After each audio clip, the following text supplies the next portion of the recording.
perspective. Yeah, so tarot is a language, as you said at the beginning of the show.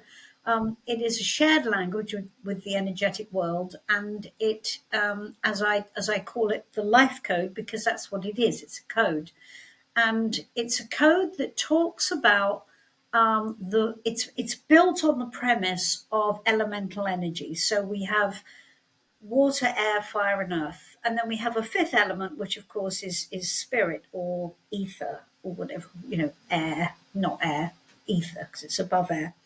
And so what tarot does is tarot talks about, and this is something that I talk about in the book, and I don't think many people see it like this. Tarot is talking about the potential of all things.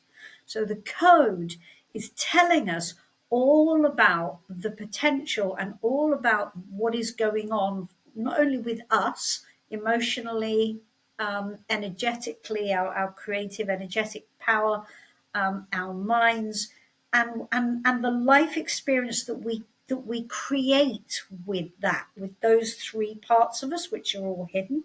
We then create our external experience, and then which is earth, which is we ground it, we bring it to earth, we make it real, right, on earth.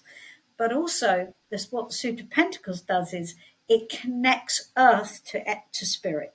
So the Suit of Pentacles being the magical symbol, right? It is historically the mystical symbol, and in tarot it represents the connection between the earth energies and the higher realm, and it connects the whole thing together.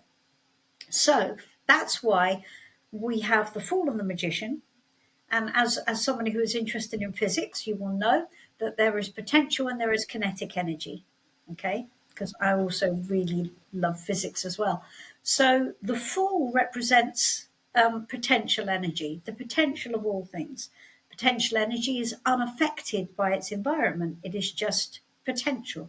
It's everything and nothing all at the same time. So everything exists. The potential of all things exists all at the same time.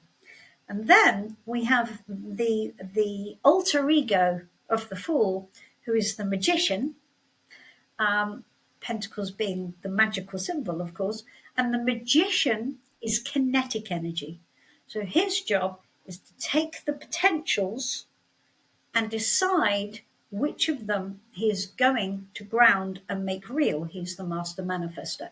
And his edict is as above, so below, because what we are doing is we are grounding all of that energy and we are making it real.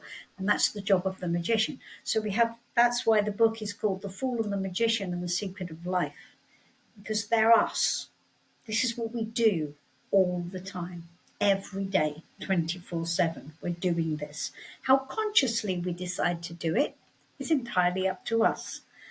And so the Fool, being the potential of all things, is therefore that is represented by the four aces. So we have the Ace of Cups, the Ace of Wands, the Ace of Swords, and the Ace of Pentacles. So the Fool is the repository of the four aces, and the four aces, when we turn them into the Ace to 10 of the minor arcana, when we turn that, we see those 10 cards representing all of the potentials of that strand. And that's the code. So what this is when you're reading this, what you're looking at is you're looking at what's going on for somebody in their energetic form, emotionally, creatively, or their will, with their desire, what's going on with their mind, and what's going on in their life with regards to how abundant their life is or what they're creating, on all of that. And our job as a reader is to read it like a story. And then you feed that back to the client, and then you look at the potential of their story, how that's going to pan out. Now, a lot of people ask about the fortune telling side of tarot, and there is no doubt that tarot can fortune tell. It can, absolutely, 100%, because but what it's actually doing, I believe, in my humble position, is that it's reading the potential of the path, which is why you can look with tarot. I can look at any potential action you might take, and I can tell you how that's likely to pan out. So if I look at your path and I want to do fortune telling, what I'm actually reading is the potential based on the automatic pilot that your life is running on. Because the High Priestess, which is the next card from the Magician, is you and your internal world, your intuition, your connection to the energetic world, your subconscious, your present conscious, and your superconscious. She is your temple. Everything is in there. She's constantly being added to all the time because she is your subconscious.